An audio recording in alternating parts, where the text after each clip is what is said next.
Барлықтарыңызға қайырлы күн достар, менің каналыма қош келдіңіздер. Рак ауруын содымен емдегенін білесіз бе? Видео басталмас бұрын менің каналыма тіркеліп, видеоға лайк басып, достарыңызбен бөлісуді ұмытпаңыздар. Рак ауруын содымен емдегенін білесіз бе?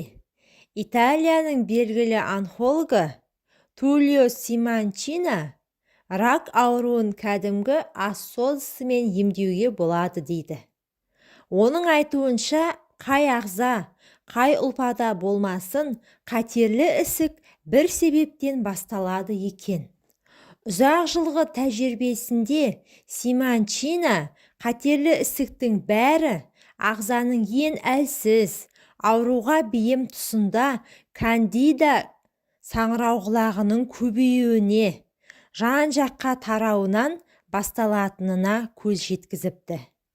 Негізі белгілі мөлшерде ол әрбір адам ағзасында бар екен.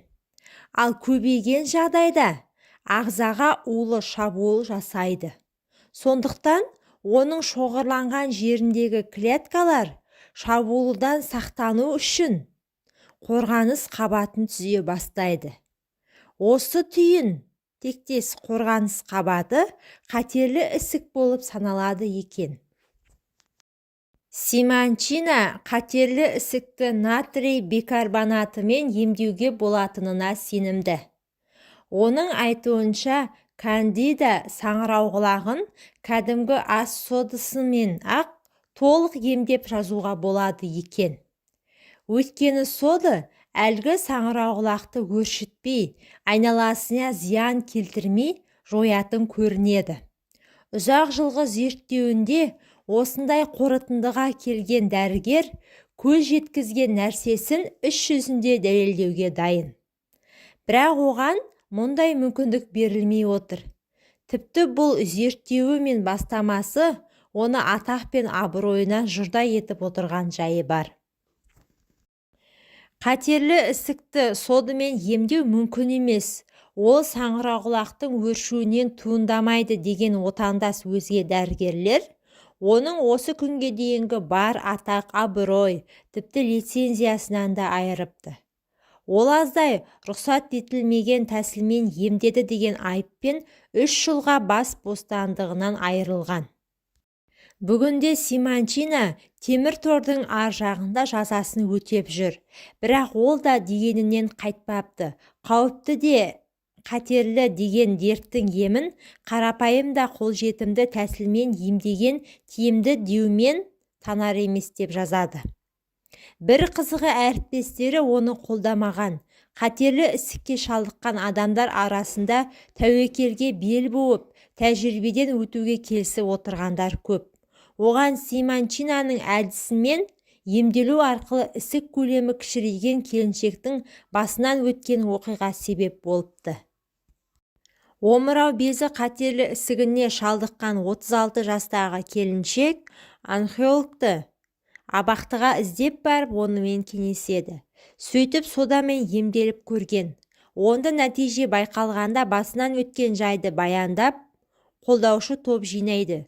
Сөйтіп белгілі дәрігердің тәжірибесімен омырау безі қатерлі ісігінен емделушілер қатары өздігінен көбейген. Италияның өзге дәрігерлері осыған алаңдаулы. Бірақ бұл әрекетке тосқауыл қоялар емес.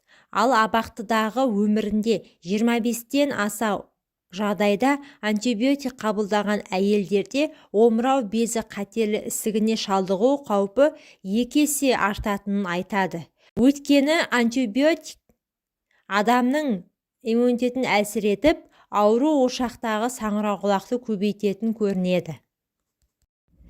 Кішкене күнімізден қорабы мен түр сипаты өзгермейтін ас содасын 18 ғасырдың сонында француз химигі Левлан ойлап тапқан. Содан бері бұл өнім көптеген қолданысқа жарап келеді. Бүгінде ас содасын химиялық, жеңіл, тоқыма, медициналық өнеркәсіпте, тіпті металлургияда да пайдаланады. Үй шаруасында ас содасы көбінесе аспаздыққа және дәрі-дәрмек ретінде қолданылады. Ас үйде сода түрлі бәліштер пісіру үшін қопсытқыштың орнына жүреді. Сонымен қатар сусындар дайындау үшін, еттің дәмін шығарып, тез дайындау үшін және де ыдыс-аяқ жуу үшін пайдаланады.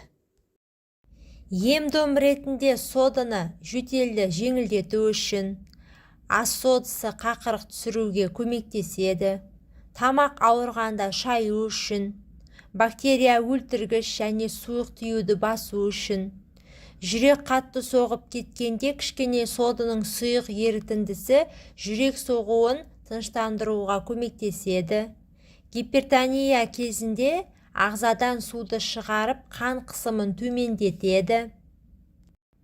Ағзаның көп мөлшерде судан арылуында, іш өткенде, құсу кезінде сода, тұз, сұйық ерітіндісін араластырып береді.